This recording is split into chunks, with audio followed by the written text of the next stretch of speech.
going to start by cooking our bacon. Preheat your oven to 375 degrees. Line a pan with aluminum foil and place a rack on top. Thread each slice of bacon into a skewer and place them on the baking rack. Cook for about 17 to 20 minutes depending on the thickness of your bacon. For the pancakes, we're going to start by making our buttermilk. In a measuring cup, add 2 tablespoons of vinegar and add enough milk to make 1.5 cups of total liquid. Let this sit for about 10 minutes. In the meantime, let's prepare the rest of the pancakes batter. You'll need 1 3/4 cups of all-purpose flour, 2 tablespoons of sugar, 1 tablespoon of baking powder, a half a teaspoon of baking soda, and a pinch of salt.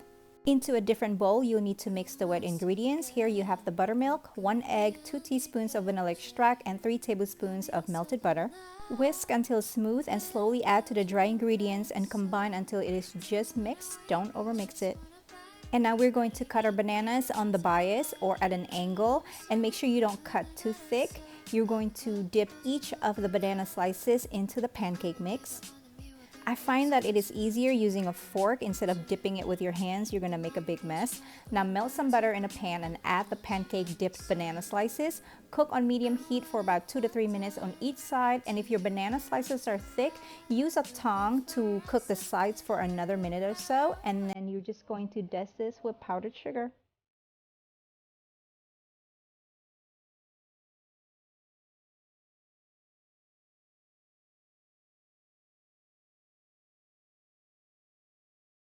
We like to dip them into peanut butter cinnamon maple syrup mix. So into a bowl, you will need 1 tablespoon of smooth peanut butter, 3 tablespoons of maple syrup, and about a half a teaspoon of cinnamon. Mix this until combined.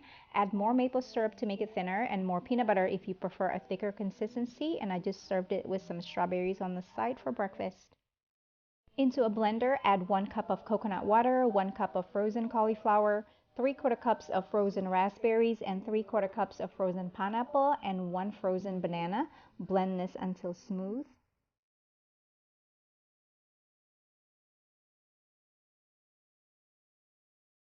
And here's their smoothies. I really love this pink. I think it's a pretty shade.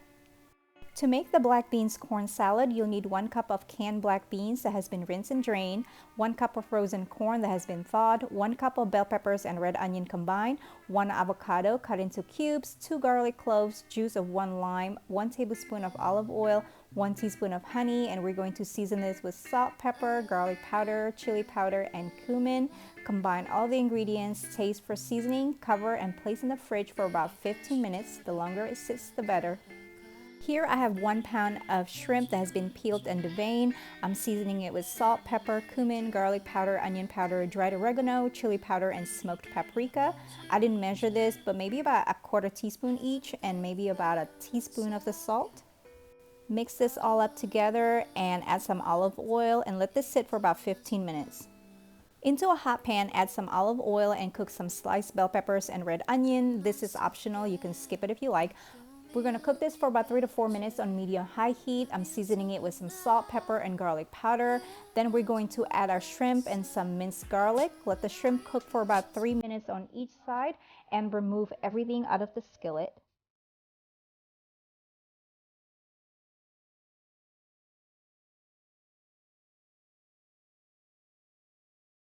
Now add just a tiny bit more oil in there and add your flour tortilla. Cover one side with some Mexican blended cheese and top it with shrimp, peppers, and the onion. After about a minute, you're going to fold the other side over, flip, and cook for another minute. And you're going to repeat this with the remainder of the shrimp.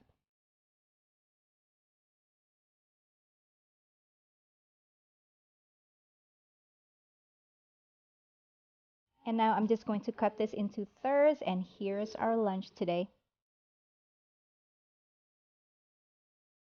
For the wontons, you'll need 1 pound of ground chicken, 2 teaspoons of grated ginger, 4 garlic cloves that's been minced, 1 tablespoon of soy sauce, 1 tablespoon of oyster sauce, some sliced green onion, a few dashes of white pepper, and about a half a teaspoon of sugar. Combine all the ingredients. And now you're going to add about 1 teaspoon of the mixture in the center of a wonton wrap. Wet the sides with a little bit of water and fold, creating a triangle. Bring the corners together and squeeze to seal. And you're going to repeat the process with the rest of the chicken mixture.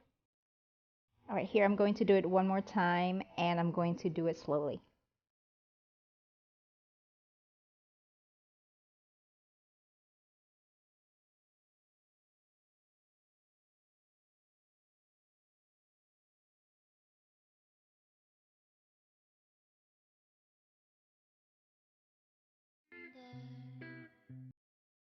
Into a large pot, add some oil, cook some sliced shallot, minced garlic and ginger, cook for about 1 to 2 minutes.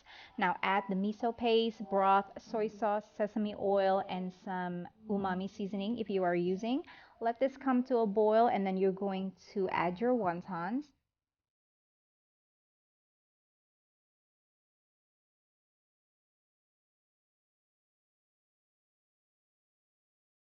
Now cook the wontons for about 8 minutes, and then after that add the white parts of the bok choy. The stem cooks longer, so that's why we're going to add this first. After 3 minutes, you're going to add the bok choy leaves and cook for another 2 minutes. In the meantime, I just boiled some ramen noodles, discarding the seasoning packet, and now I'm just adding the wonton soup and garnish with green onion.